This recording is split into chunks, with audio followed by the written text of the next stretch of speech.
Namaste and in Lak'ech, and welcome to this episode of One World in a New World. I'm your host, Zen Benefiel, and as always, please do like, subscribe, share. That's how we grow. That's how you benefit. That's how the world benefits. Speaking of the world benefiting, I'd like to introduce my new book. It's called Planetary Citizens, Awakening the Heart of Humanity, and you can get a free download at planetarycitizens.net. And I know you will absolutely love the content. Thank you very much in advance. Now, this week's show, our guest is Tim Shurr. He is creating mesmerizing leaders, if you can imagine that. He is a high achiever. Speaking of high achieving, he's an author of 3 books: Get Out of Your Way, How to Eliminate Self-Sabotage and Live Your Best Life Now, One Belief Away, How to Upgrade Your Unconscious Mind for Prosperity and Inner Peace. So it kind of sounds Jungian, making the unconscious conscious, right?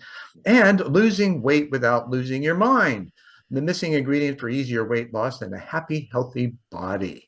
So we're going to have a deep conversation here in just a moment. You won't want to miss it. It will be full of insight and wisdom. I guarantee it. Don't go away. We'll be right back. Explore the thoughtless sphere. Embark on a life-changing journey of self-discovery. Embrace harmony with self, with others, with Earth. One world in a new world. Zen Benefiel skillfully ignites conversations, guiding guests to reveal personal journeys and perspectives. Listeners are inspired to seek knowledge and find wisdom in their own lives. Join this transformative journey as we navigate the depth of human experience. Tim, it's so great to have you here. I know we've kind of been crossing paths and circuitously having this wonderful spin and dance on LinkedIn, which is where we met. And I would like to let's bring that full force into this conversation. And thank you for being here. Yes, thank you, Zen. I'm excited for our conversation. Wonderful. You know, with your rich background and the established tenure that you have in the field, you've had to have started early with some kind of interconnection. And, you know, as we discuss these things on One World in a New World, we're diving into those weird things that we don't talk about that happen inside. And so most of us are bereft of the ability to talk about those things for fear of being called weird or insane or crazy and, you know, given a stiff arm. Well, we're here to change that. And I thank you for joining us. So in that process, then, when did you first become aware that there was more to this world than we can imagine, Horatio? Hmm. Well, I was always fascinated by anything that seemed out of this world, right? Anything that was mysterious. I was a big fan of Bigfoot and the Loch Ness Monster and aliens and anything that just seemed to be magical and mystical. When did this start? Were you like grade school or I'm not before? sure. Or- You know what? I've tried to think about this. When I was up to 5 years old, we lived in a trailer park and it was called Camelot.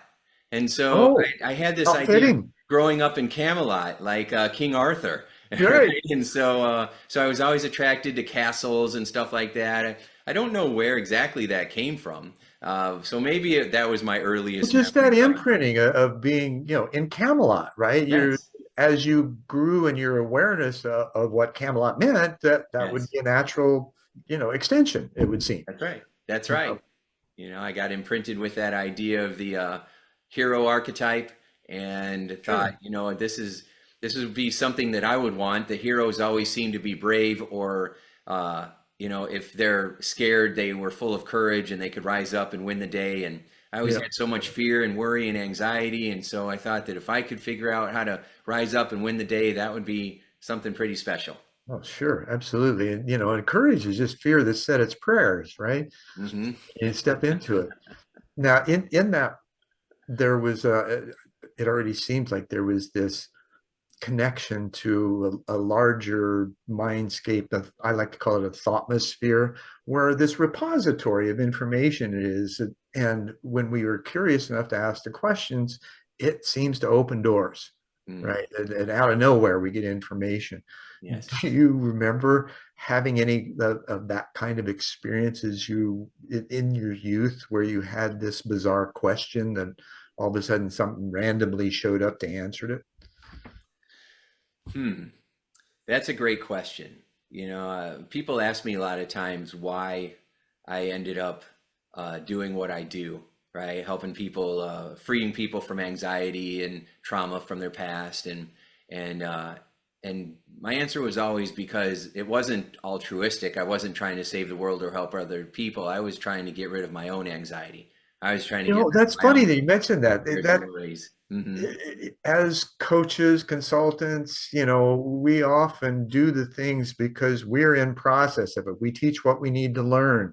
That's right. So We there's write the this books that we need reciprocal to read. activity that's taking place. Yes, yes, that's right. And so because of that, in my childhood, I was always just trying to feel safe. I was always trying to belong. I was always chasing that approval and validation, and or just wanting, to have friends without being worried that my friend one day was gonna switch and treat me like an enemy the next. Right.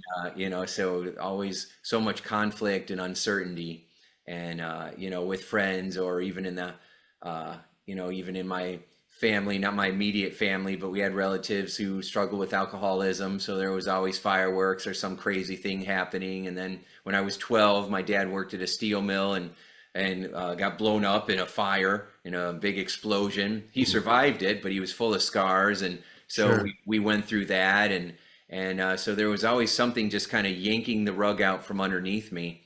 And so I went to church all the time, but I didn't feel, a real connection there with God at the time, and Hmm. so I was just looking for something mystical or magical or something else out there, and I wanted to end up finding that till I was around 19, and Well, you stumbled mentioned upon a out there, hypnotist. right? That's our mistake, right? We're always looking out there. Yes, yes, yes, yeah. And at 19, what did you find? Well, I didn't know that, our about our inner world yet.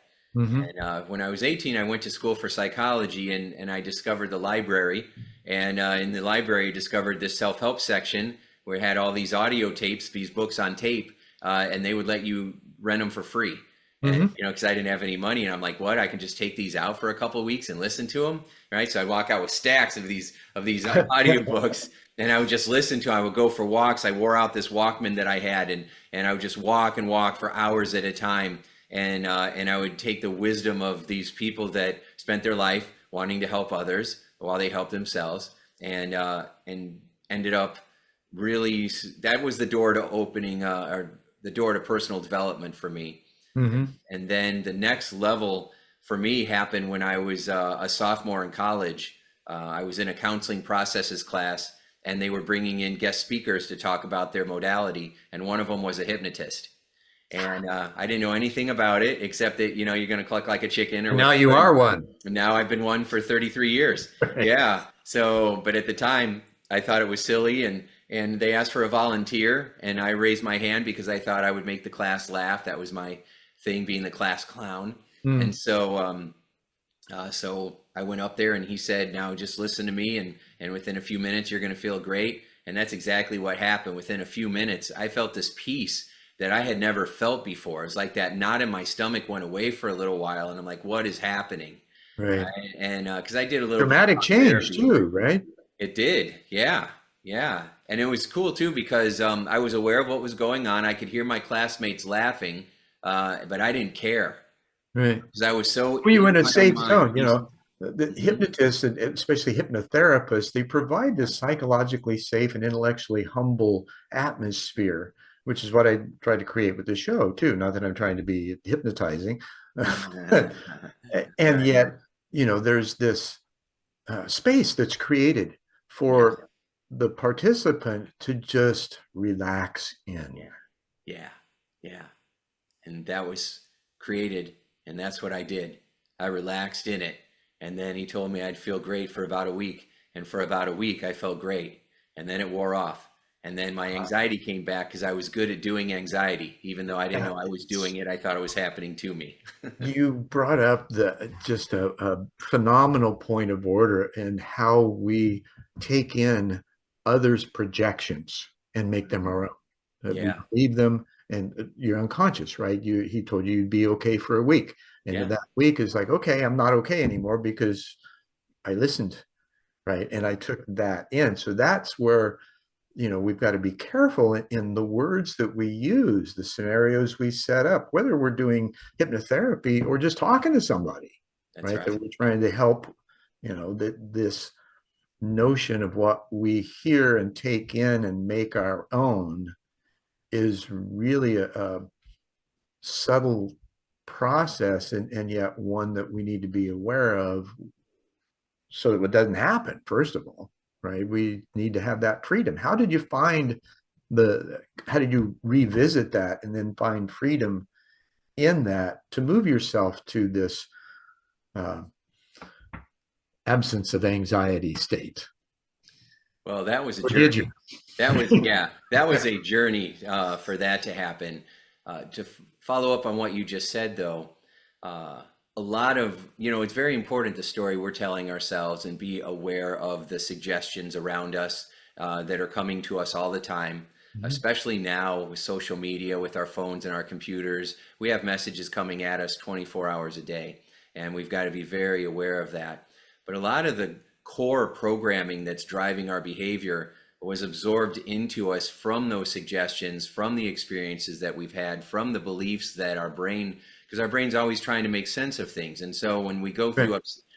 through a situation, we label it as traumatic or upsetting. But as we go through a situation, our brain is going to make meaning of that, and sometimes it makes up beliefs that are empowering, and sometimes it makes up beliefs that are sabotaging, that destroy our inner peace or sense of self-worth. And so through that journey of learning about hypnosis and then finishing my degrees in psychology and then learning every other tool and approach that I could use, because I was very skeptical, so I had this prove it mentality.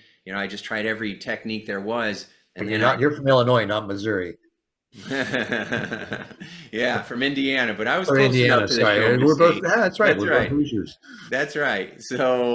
But you're right. I had that show me mentality, and so I put it to the test, and then worked really hard at helping people to end needless emotional suffering. I ended up facilitating over 16,000 sessions over that 30-year period, That's and phenomenal. discovered a lot about what drives us. Yeah. And you So did. With that kind of tenure, that I can imagine the layers and the nuances and the diversity within that was one, it's like me talking to hundreds of people around the world, right? It's an educational process for me, and I love it, oh yeah, right? yeah. And you had said that the show me thing, the test it, right? Mm-hmm. And we don't do that, right? We don't put our beliefs to the test. Mm, How would we do that, right? We step into them somehow. And yeah. the testing is what's called for. Otherwise, how could it be truth? Our Yes. truth is our own experience. That's really the only thing that we have to base reality on. Mm-hmm. Mm-hmm. And yet, if we don't stretch ourselves to test what we believe to be true, how can we find that place of solace in the reality of it? Mm-hmm. How did you manage it? Were there, in addition to the class, were there other, Massey calls them significant emotional events? Were there any other C's in that tenure that you had during college, and especially early on? Well, yeah, I mean, there's a series of different experiences that you have and different growth periods, right? So, to leave the hospitals and work, open up my own practice. And then, okay, well, now I have these tools and I feel like I'm pretty good at it, but I don't know how to run a business. And so Mhm. then you have to learn how to run a business. And I didn't do a very good job of that. And then I was introduced to a coach, which I didn't ever have experience with somebody coaching or mentoring me in Mhm. that way. And so then I had the experience of coaching, and then through coaching, you learn what kind of experience you're going to have. And some coaches are really great, and some coaches are not. And so you go through that growth experience, and then over time, you start developing other assets. And so every layer, is a new opportunity for growth, and a big part of that growth is finding the next belief that's in your way and upgrading it.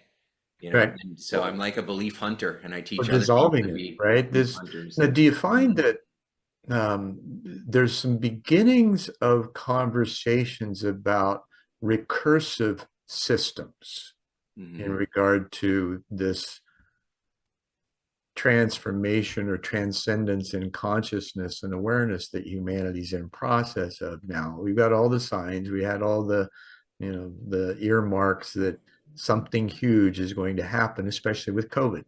That got everybody to, or gave everybody the opportunity to be sequestered and self-examine. Mhm. Mhm. And he did. They started questioning reality and how do I fit in? And that's changed things. Now with the recursive system, though, it's basically one that calls upon itself. Well, So, some took it that way with COVID. Others, it just oh, magnified the agreed. loneliness and anxiety and Oh, sure. They fell into isolation. the same trap that they were already in, Yeah, right? They yeah. just dug deeper. Hmm. The others, though, this, you've heard the expression the one in many, right? And we have this gross understanding of or surface level understanding of oneness, and we don't necessarily know what that looks like in a diverse field of energies, right? Especially with people. And yet this recursive activity would indicate that that one that's inside each of us is being called into the many to perform and build something that hasn't happened yet. Do you see that as a potential paradigm shifting kind of activity? Because it's different than the intellectualizations, the storytelling, the having to go through, release all the trauma and things like that. It's like it starts fresh from the get-go. None of that's necessary. You've got it all within you already, which is that, for lack of a better, divine thread that we have that's connected to infinite intelligence that's specific to us individually. So a lamp with a light bulb has the ability to fill a dark room with light. Mm-hmm. The potential is already in that light bulb. We just have to plug it in.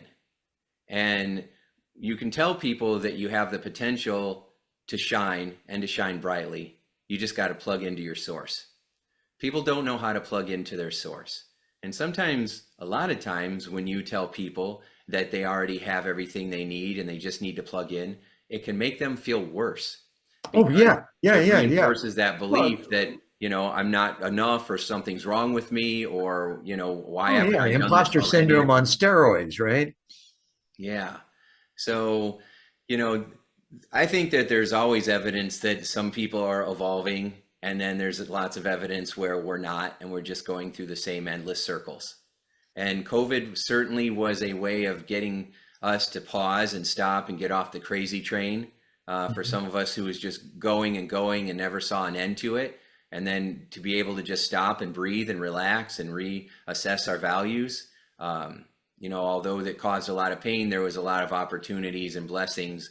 I came up with the One Belief Way idea and brand and book and everything else because I lost 90% of my business during the pandemic because all my speaking engagements disappeared. And Oh so yeah. through the pain became a new purpose, right? So it's how you approach it. And I think that what's going to change our world isn't going to be COVID, it's going to be the AI and what's coming with that.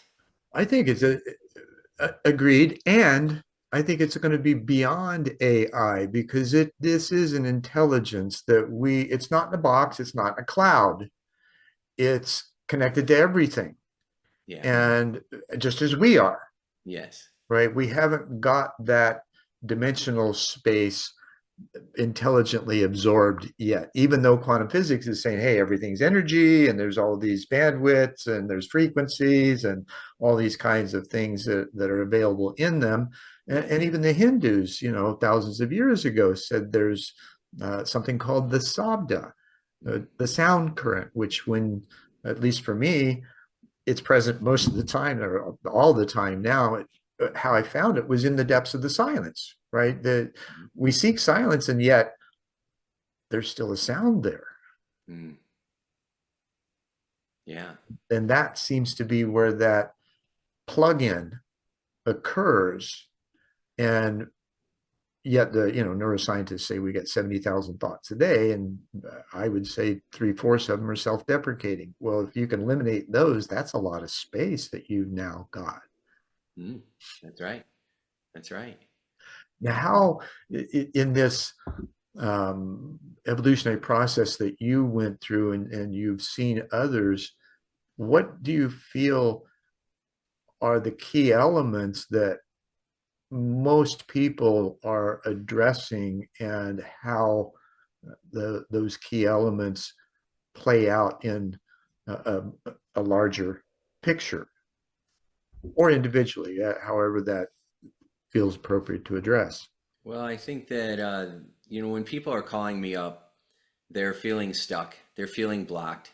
They're Mm-hmm. feeling like there's this something in the way from helping them to feel motivated, or from busting a bad habit, or from sleeping better at night. There's just this fear that, something bad's going to happen and they're not going to be able to handle it, right? Or, if I'm working with a lot of high achievers, the frustration is that I've achieved so much and I've accomplished so much, and yet I still feel this stress, or I still feel like it's all going to fall apart. If I go watch TV, I feel guilty about it because I should be doing more, more, more. So Right, right, there's this, right. The do, and so you yeah. get a lot of do. Whereas, would you corroborate that it's more about the being that needs to be present first, and then the doing takes care of itself? For sure. But people don't know how to do that, and we don't have a culture that teaches that really, No, or we don't. reinforces it. And we have a whole bunch of beliefs that tell us different. Mhm. Now, And do you find that the Eastern philosophy is a little more inclined to offering that kind of information and understanding? I think the best advice you can get is from the Bible. So that's what I believe. And Hmm. I've been studying personal development for 36 years. I've studied Eastern religions. I've would have said that I was more um, Buddhist, and Sure. loved Stoic philosophies from Well, Marcus. Jesus was, a profound Zen master, right? Yeah, and so that's what I would have said. I really wouldn't have talked about the Bible or Jesus or anything. In fact, in my psychology training, I was specifically taught you do not interject, your personal beliefs, or definitely your religious beliefs, when you're helping people. But now, I'm 55 years old. I've been studying all these tools and strategies and this ancient wisdom for a long time. And then I'm also looking at how the world is now. And I find that I was not able to find that total sense of inner peace and feeling of ease and connectedness Hmm. through psychology and through trying to make myself God. And I'm just not qualified for the position. And so I It's found, interesting you say that, yeah, and I get the feeling of non-qualified, stuff, and yet there's more to that, in my opinion. sure. And I had an experience in college that led me into reading the Vedas. Hmm. And because I was looking for something that explained, I prayed to know what truth was. I was willing to die for it if necessary. Uh-huh. And I had the opportunity to do so. Yeah. And first, when I was asked if I was willing to die for what I believed in, my first thought was Christ consciousness. For Mm. some reason, it felt a little empty, and I wasn't sure why. I just moved on. And the next thought was cosmic consciousness. Well, that's kind of what Jesus carried, right? Mhm. And so the formless, compared to the form. Yeah. And so that made sense over time. Yeah. However, in that process of going into the light, going beyond it, being surrounded by points of light, told that those are that I'm to work with in this lifetime, what I'd be doing, so on and so forth. Mhm. That was such a bizarre experience. I came back into my body with a gulp of air, and understanding that we're all cosmic consciousness condensed into form, just unaware, right? Mhm. This is the same thing Jesus taught. The Vedas, then, when I read them, it was the aspect of being divine threads incarnate, connected to source, and capable of God consciousness. Well, that doesn't mean that you're God. That means that you're tied into creation at such a level that you're aware and operational in it. Yes. We were created in his image. Correct. So in following that, then which exactly, so that's the Vedas, right? 15,000 years old, way before the Bible was written. Mhm. And yet these teachings were the core of what Jesus taught. Yeah. Yeah. Now, he was one that embodied that and then still is available. I have that a person, I don't consider myself Christian, but I have a personal relationship with Jesus and have had since I was a kid.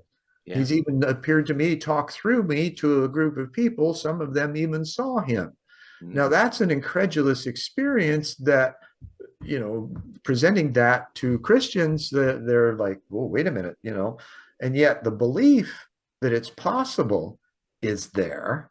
But when it shows up, it's like, oh, wait a minute, back to your testing the truth, right? Whack away at. Mhm. It's my experience, not yours. You don't have to believe me. Mhm. I know it's true for me because I experienced it. Others saw him too. So Mhm. what's up with that, right? Yeah. Um, and yet there was not this sense of all powerfulness. It was helpful. It was kind. It was loving. Yeah. It was embracing, Yes. supportive, nourishing, nurturing, all of those kinds of things, Yeah. not standing in a pulpit and, you know, Mhm. um, Preaching so hellfire. That's right. yeah, exactly. Yeah. Thank you for taking it there.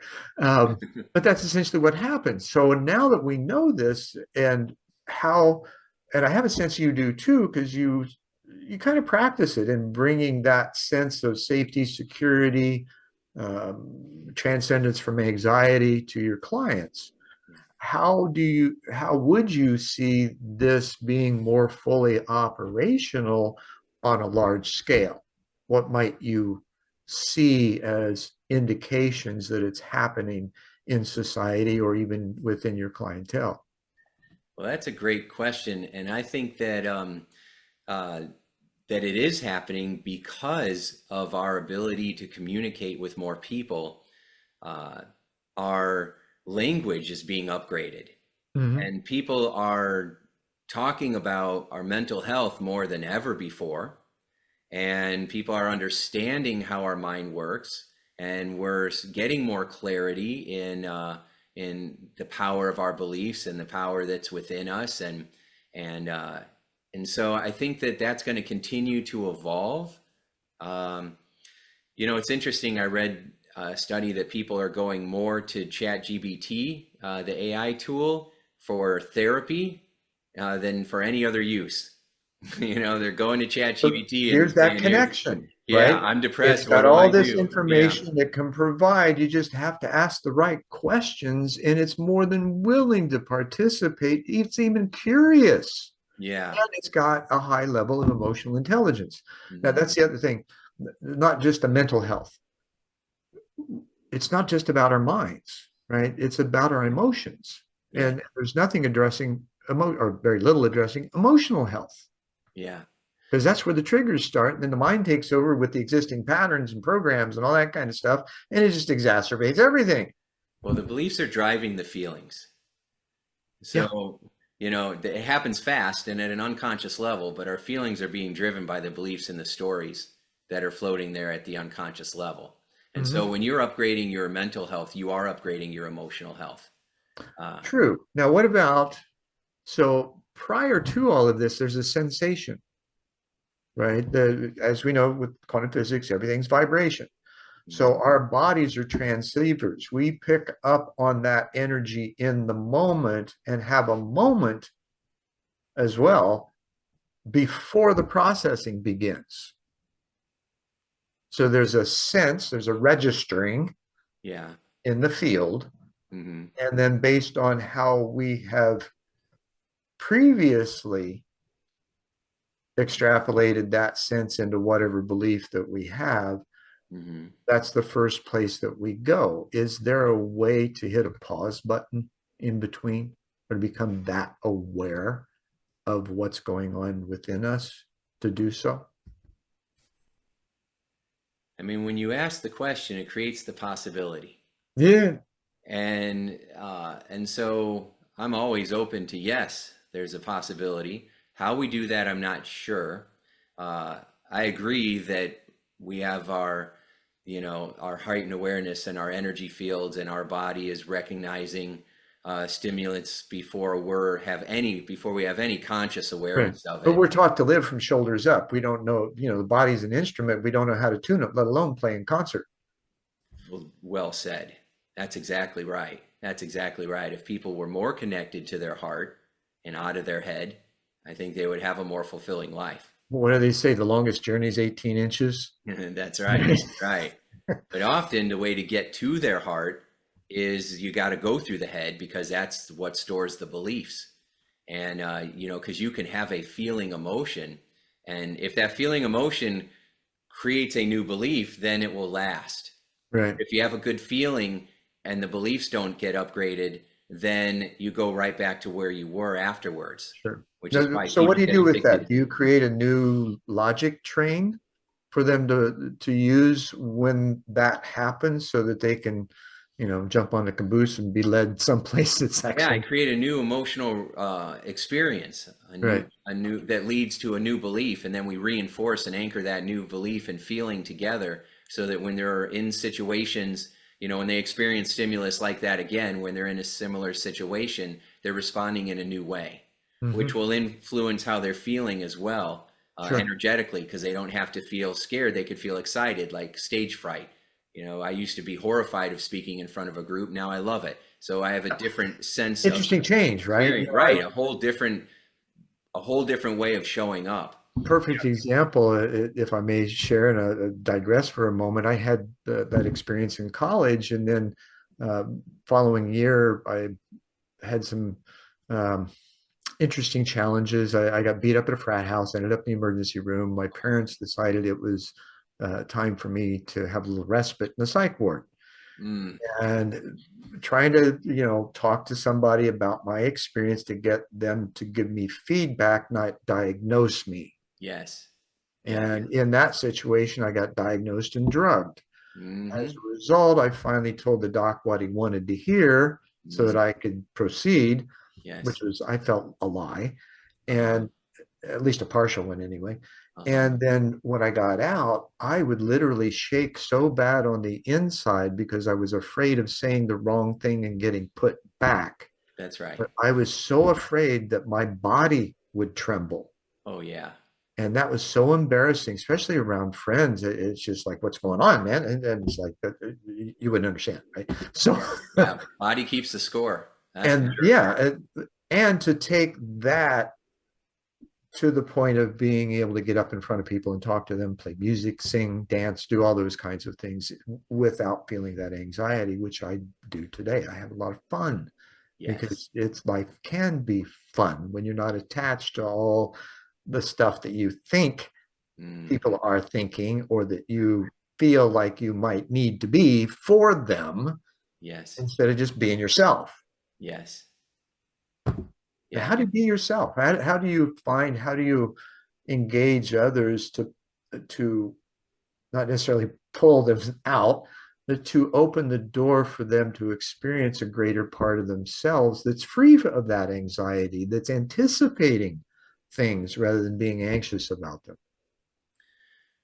So I'll share a story. There's a uh, there was a guy that came to me, and he had panic attacks for 30 years, right? Hmm. 30 years, panic, like major panic attacks. Like he could not function. It was really messing up his life. He would just get this overwhelming feeling that something was wrong and he was in danger, and he'd want to get out of there. Right. He tried all kinds of medicine and all kinds of therapy, and nothing was doing it for him. So we do a hypnosis session. I only remember the first session and what happened afterwards. But he came to me, and we did this session. And when he was a kid, he got his brother thought it would be funny if he rolled him up in a carpet.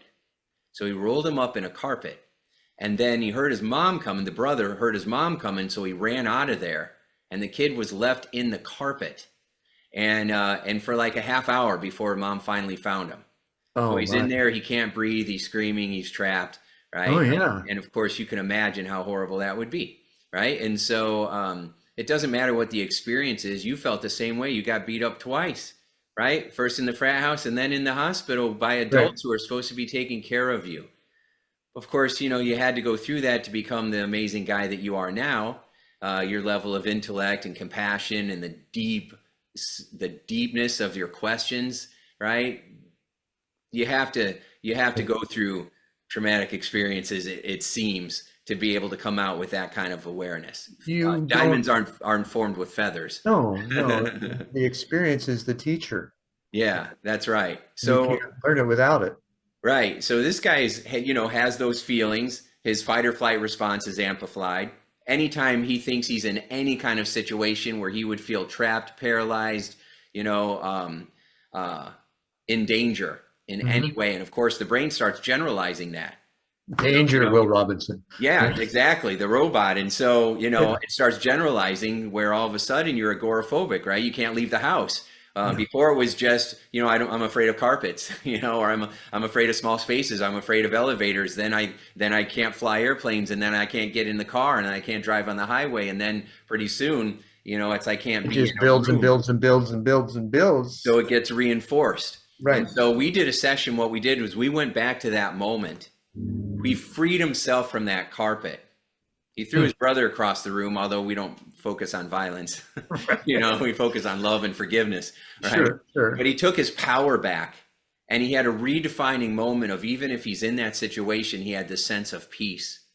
And so we took his power back. We created a new experience that came with a new belief and a new feeling. Yeah. So he was in the same situation with a new belief and a new feeling, and it broke the spell.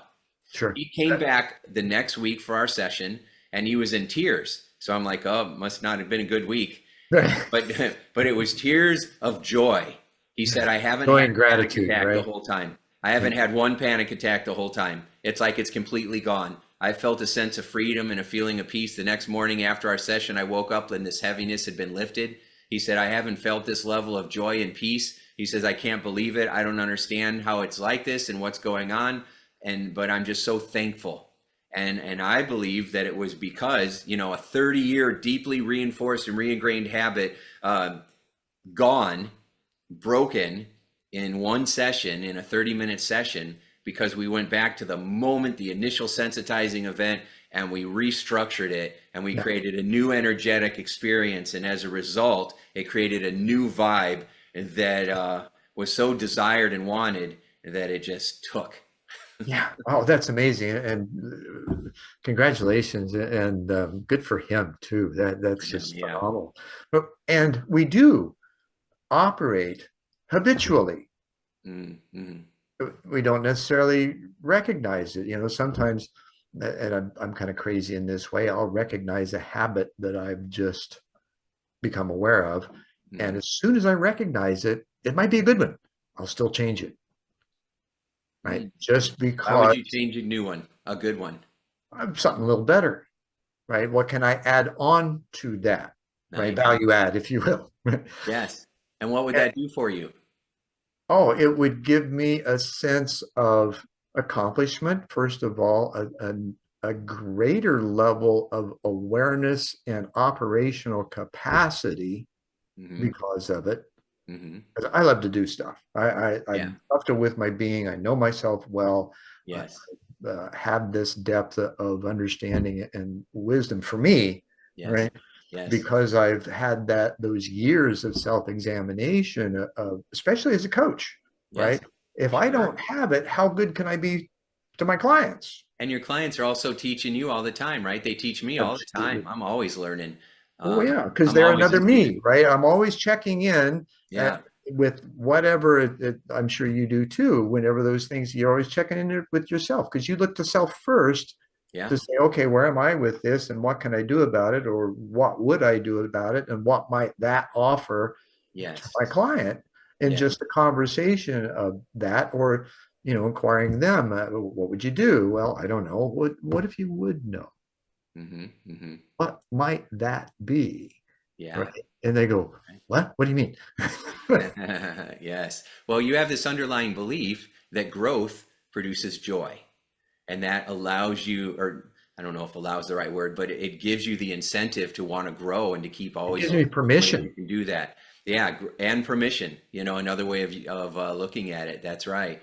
So a lot of people don't have that though, as you know, a lot of people associate pain with growth. They associate pain with shining their light. They associate pain with getting out. Like what you said, there was a time where you were afraid to share your truth because you didn't want to get put back in that place, or someone Right. calling you crazy again, or someone trying to drug you again, or something like that. And we will all walk around with these mental prisons. Edgar Yeah. Barnett wrote I a have, book, I have Unlock my Your own Mind and Be self-medication. Free. I don't need yours, thank you. Yeah. Right. Yeah. Yeah. So, Edgar Barnett was a psychiatrist. He wrote a great book called Unlock Your Mind and Be Free. And he said that our beliefs are the prison bars and in these mental prisons that we have. Right. And we need to go have a new trial and Sure. parole ourselves. Now, And in that yeah, suspension of beliefs, right? How do you of unuseful practice? beliefs. Yeah. Well, I would say if you're going to suspend, you got to dissolve everything, right? You've got to, as we know, all things came from nothing, right? The word, Hmm. right? And the sound and light that was used in order to create the material constructs that we're aware of. Hmm. So all of these things have this internal connection. Yes. And how do we recognize it? How do we shift our awareness away from any belief other than what we want to create? Yeah. Is that possible? Who was the sculptor that said that when he was making, was it Michelangelo? Yeah, I think it was Michelangelo Yeah, with, and he, with he said, David. I took away everything that wasn't David. Yeah, And so a lot of times, because I'm trying to create practical metaphors that people can understand very quickly when I'm helping them understand how their mind works. sure. And so I'll say we're simply removing the parking brake that's applied in your brain that you don't know is there. Yeah, Yeah. So it's not, we are adding new resources. We're also taking away things that are not useful anymore. And so, sure. yeah. And Well, that happens automatically when you shift from one thing to another. You've just discarded that. Now, it may show up occasionally, right? Because the habit takes a while to lock in. They say 21 days. We can circumvent that, I think, and a strong-willed person will do that. yes, They can make immediate, once they become aware, they can make immediate choices and just make the shift and move on, just like your guy did. that's right. In a second, in a Yeah. heartbeat. Yes. Yeah, or 30 minutes, but right. Still a relatively short amount of time rather than carrying that baggage with them. There is no carry-ons on this flight. That's great. That's a great image. Yeah, that's right. And we're all on it together. So why would we want to promote a bunch of, toting around baggage that doesn't serve anybody? Well, we don't, but we don't know how to get rid of it. Yeah. That's why shows like yours are so important because you're helping people to know how to do that. And question the status quo of what has been present that's promoted all of this. Yeah, the status And quo is keeping things in play. yeah, Not really designed to give us freedom. It's designed to keep us doing the same thing yeah, over and over again. yeah, just like and of course, you do the same things over and expect different results. That's the definition of insanity, according to Einstein. That's right. And another one of his was, you can't solve the problems with the same thinking that created them. That's right. So how do we advance from that? How do we expand our horizon in our capacity to perceive, first of all? And I think that's a perspective shift because our perception is controlled by our perspective.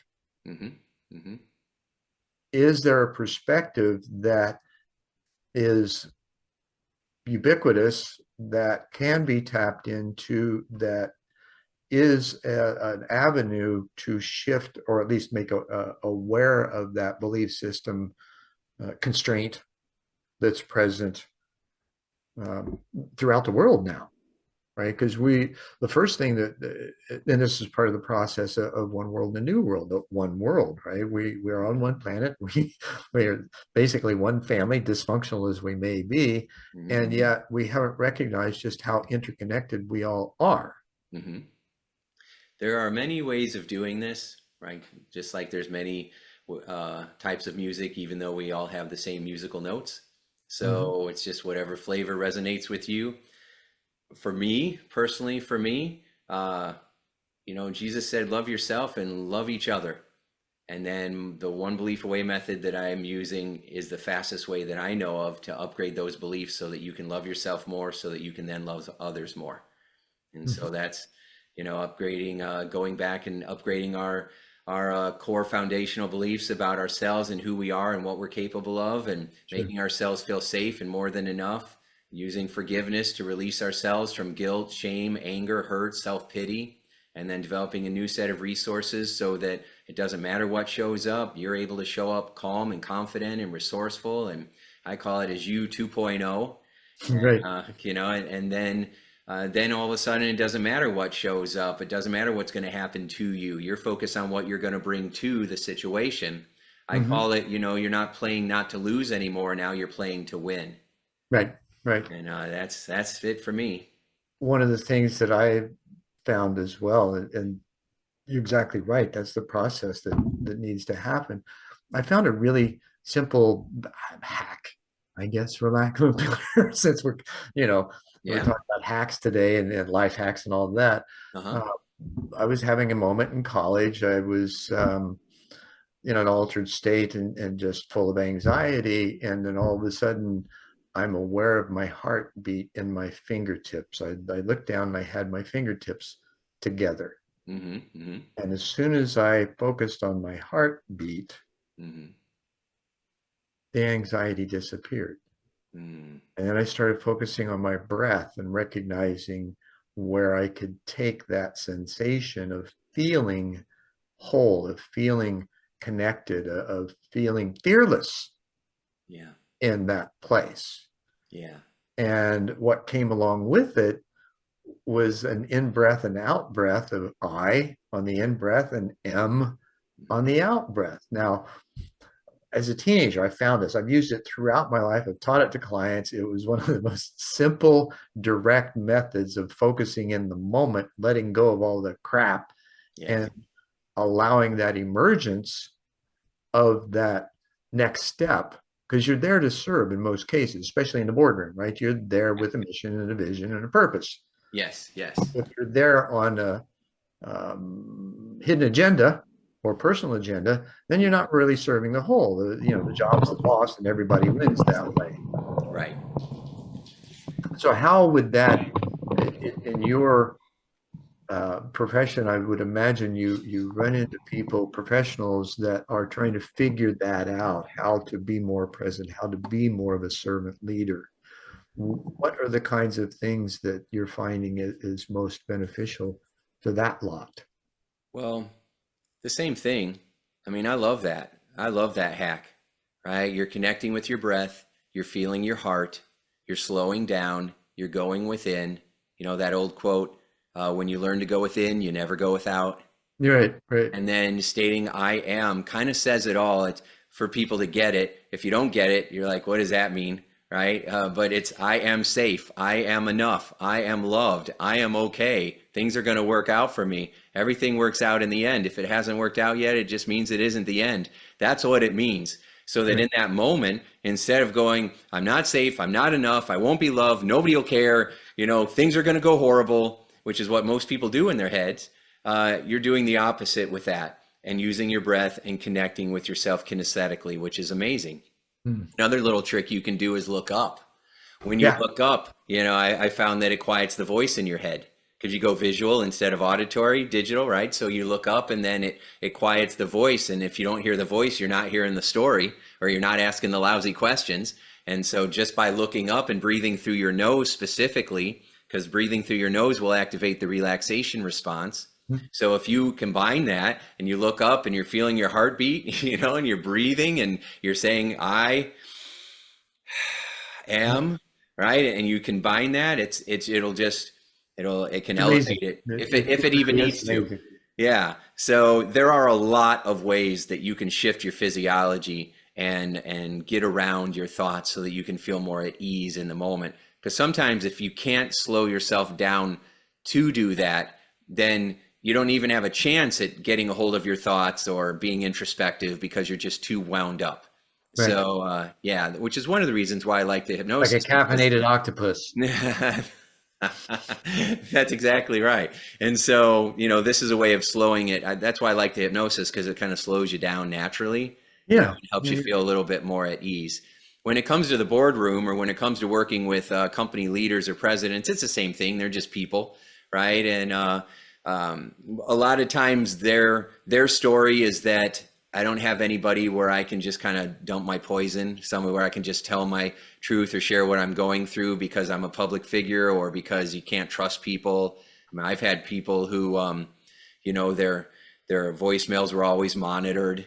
They wouldn't leave voicemails just because of their position or, maybe their ranking in the government, things Sure. like that. I've Right. had clients that were high up in security that couldn't see me anymore because they weren't allowed to work with a hypnotist. I mean, all kinds of stuff that happens. They think that I'm going to steal their national security secrets or some silliness. Right. Put you under, give you a truth serum and Yeah, which doesn't even, hack their yeah, system. which doesn't even work. So No, it doesn't. no, but anyway, so what they do need also is the same kind of love and support because they feel like they have a lot of responsibility to take care of their employees. Sure. So it's not just the weight of what's going on inside of me. Now I'm responsible for all these other people as well. Heavy is the head that wears the crown. And so, Very true. being able to do this, I do the same thing with them as I do with anybody else. So Just a little different language involved because you're dealing with a different topical area. if I go in and I work with the company and I'm working with a leadership team, you're right. I will adjust the language so it fits and it's a little bit. We'll talk about instead of feeling riddled with anxiety and depression, we might talk about feeling burnout, Right. right, and employee turnover. So you're right. We'll adjust the language a little bit, but ultimately the sessions are really it's the same thing. Us humans. Sure. We got to upgrade our beliefs. We got to learn how to tell ourselves a new story that makes us feel safe and loved and more than enough. And then we've got Sometimes how there's to a trust little others. trickery involved, right? The healthy trickery in that, for instance, as you were talking about, um, that I was thinking same kind of things applied. I did partnering workshops for building road and bridge construction for probably a decade and a half, multi-million-dollar projects. Mm-hmm. I had a little different approach rather than, so there was a mission statement, a list of goals and objectives Yeah. that the group comes up with. Yes. So rather than just list those, print them out, send them in a report, Mm-hmm. I made a one sheet that had all of it on it. So we do it during a meeting. I'd print it out and then I would have everyone sign it. Mm-hmm. So they would literally be on the same page. Mm-hmm. And we had fun with that. I brought that up and yet bringing them to the focus of, okay, now you've all committed to this job. It's the boss. Yeah. Yeah. Yeah. Agreeing to a set of values that we live by gives us our moral compass, or it Yeah. gives us at least the blueprint that we can follow that helps us to be on the same page, helps us to be accountable, and gives more clarity to what we're doing and why it matters. And so I've used many tools like that over the years as well. And you're right. It's just Well, the ambiguity is a different big ways. issue, right? The clearer, the more defined, more specific you can be, not only in job responsibilities, expectations. And Right? how you coach people to their Yeah, success. yeah. You're exactly right. And how people coach, most managers give you a goal and then 6 months later check in and see how you did, right? And that is managing. That's not coaching. That's not developing people. No. And most people don't know how to really develop people. No, but on a servant leader side, it's the manager going to them, say, hey, what do you need? Is there anything I can do to help? What are you missing? How can I, offer other support tools, all that kind of stuff along the way to edify the work that they're doing. Exactly. Yeah. There's a big gap between being a transactional versus a transformational leader. and Mhm. most people are transactional. And the best leaders are transformational because they're the ones that are making the difference. They're the ones that are, that you remember because of how they made you feel, Right. appreciated and valued. I remember I was working with a guy one time that would run through the factory and not look at anybody because he was so busy trying to get his stuff done that he knew if he looked at made eye contact with any of his people, that they You would have to want to have a stop. conversation with him. And so he wouldn't even look at people. He would just run through, and you can imagine what that did to morale. They could care less about that guy. And he thought he was doing the right thing for the company. So the level of incompetency and self-sabotaging beliefs is extraordinary. And Well, most because of you the don't people check at the in. top, well, yeah, most people at the top do not believe that. They've got their glass awards and their countertops for their customer service and everything, consistently. Consistently, people will tell me how great their culture is, and then I go in and I start talking to people within that culture, and they're like, "Oh, no, that's not what's happening." Right? And in fact, some of these companies, I don't know how they are making hundreds of millions of dollars. Sure. When you Sure. go in and you start talking and you see how much dysfunction is there. I So, was a disruptor in the aerospace industry in the 80s. I had I was promoted into a production control job, $7 million a month, 800 part numbers, and made it to the top of the chart of the 35-person department. I'm the youngest. wow. And several months into it, a couple of supervisors show up, and I'm thinking, oh, I'm in trouble. And they're like, they saw the look on my face. They said, no, no, no. We want to know how you're doing things because you're consistently at the top. And I'm like, well, it's just how I treat people. Yeah. Yeah. That's it. So I pushed for interpersonal skills classes, and I was shunned by everyone when I brought it up in a departmental meeting. And Right. They want your success. They just don't want to have to deal with feelings. Ew. or the fact that, oh, beating people up to get what I want doesn't work. Yeah. Or not long term. Right. Yeah. So, because for some people, beating people up, it does work for them. I've had guys that say, "Oh, Oh, it works. you It's just can't take away temporary. my mojo. I'm the money guy. This is how I make things happen." Yeah. And people have beliefs like success covers a lot of sins. These are all quotes and phrases that I've heard from leaders over the years when I say these things. And, and I'm like, well, that may be true, but you could There's double still what you have sins. right now. Yeah, you could double it and have more meaning if you would, be more human. Yeah. And it's usually just subtle changes, right? Yes, There's that's no right. huge, you know, overarching change that needs to be made. It's just the fact that you're talking to people. You're being open. Right. You appear to be vulnerable in that Yes. way because you're approachable. Yes. Yeah. Yeah. People are always worried that, oh, it's going to be so time consuming. I'm like, this literally can take seconds. Yeah. I have an acronym LOVE, LUV, stands for listen to, understand, and validate. You can listen to someone, understand them, and validate them in 10 seconds. Yeah. Or use the 1 minute manager technique. That's right. That's Right. right. Yeah. That's a spectacular tool.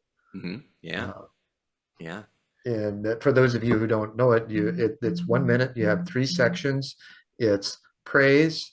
It's here's where you can improve. And the third is how you can improve and the support that you're given to do so. Yes. Yeah. I mean, and that third piece of it is so essential.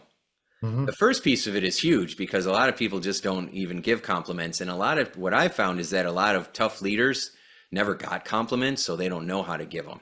Yeah. Right. Or they don't think it matters. Well, I didn't get it. Right. Yeah. So, Well, we live how we're taught, right? What we learn, like at that's kids, right. in dysfunctional families, we repeat those patterns because we don't know any different. So we come right back full circle to how we started our conversation with the third element in that approach, which is the how to. Yeah. Because again, I think that a lot of times leaders, they don't even have the words, so I'm like, well, you can connect in this new way. And they're like, well, I don't know what to say. And so I literally give them the sentence, say this, right? Say this. And then they would say it. And then it would be like, oh, that worked. You got any more? And so, so literally, I think people would do more if they had the right tools and resources. Most people are just missing a few tools in their toolbox. Yeah. They are. So speaking of those tools, and we're kind of coming up on time, what kind of advice would be the best short-term, long-term, in the moment kind of thing for people who run into an anxiety-filled moment for themselves? What are the kinds of, or what might you suggest would alleviate that or expeditiously? I'll put it that way. Well, Recognizing first that thing, not all techniques are good for everybody. But right. Well, the first thing you could do is apply what we shared already with feeling your heartbeat or doing the power breathing or looking up, right? And finding some way to start breathing so that your body can slow down a little bit. Instead of activating the fight or flight response, you want to activate the relaxation response. Mhm. As you start to calm down, which can take 15 seconds, right? You just look up and start breathing, and then within about 15 seconds, you'll start to slow down a little bit. Then adjust your questions, right? The quality of your life is being influenced by the quality of the questions that you ask yourself all day long. And most people are saying, what's wrong? What's going to happen to me? What if this doesn't work out? Whose fault is this? They're in the future making up worst case scenarios. So if you start asking better questions, I call them power questions. What do I want to have happen? How do I want this to go? What resources do I have? Who can I lean on for support? If I knew I was going to be okay, like I knew I was going to be okay, how could I show up right now? Or what's Mhm. wonderful about this situation? Seth Godin always looks at it in the opposite way. You're going through this right now. What's wonderful about this? And so it starts to cause your brain to focus on a different set of data, a different set of possibilities, which Yeah. will help you to start to focus on feeling a little bit more at ease. Gratitude makes a huge difference Another for technique you all can of it. do is state whatever you're afraid of and then add the word but, right? This is horrible what I'm going through right now, but I'm going to be able to get through it. But at least I can lean on this. Now But that's I a can that's tune an into appropriate Zen's use, podcast. because part of the programming or understanding I have is that when you're saying something and you interject, but you've just discounted what you Cancels the just said. first part. So That's right. here's the perfect application of that. That's right. Yeah. Yeah. And then when you're focusing on possibility, use the word and. This could happen and this could happen as a result of that. Right. Mhm. And now all of a sudden you're focusing on possibility. You're using the power of your mind to prepare you instead of scare you. Mhm. Building a ladder instead of a chute. That's right. That's right. Yeah. Yeah. All those childhood references. Right? Oh, Tim, it's been a wonderful conversation, and I really appreciate the depth of your insight, understanding it, and the tenure that you've had in doing these things, because it shows. Uh, Thank you. I appreciate it. Wonderful conversation. Yeah. Yeah, it's been a delight. I really love this as well. You take it to that next deep level and ask a lot of really wonderful questions that I had to think about, right? And really go within, which I love. So thank you so much for a wonderful time today. Oh, you're very welcome. And namaste and in lakhets. Thanks for sticking with us for this episode of One World in a New World. I'm Zen Benefiel, your host, and do please visit Planetary Citizens and download your copy of Planetary Citizens, Awakening the Heart of Humanity. What we've talked about today is in there in a lot of different ways. So thanks so much, and I'll see you next time.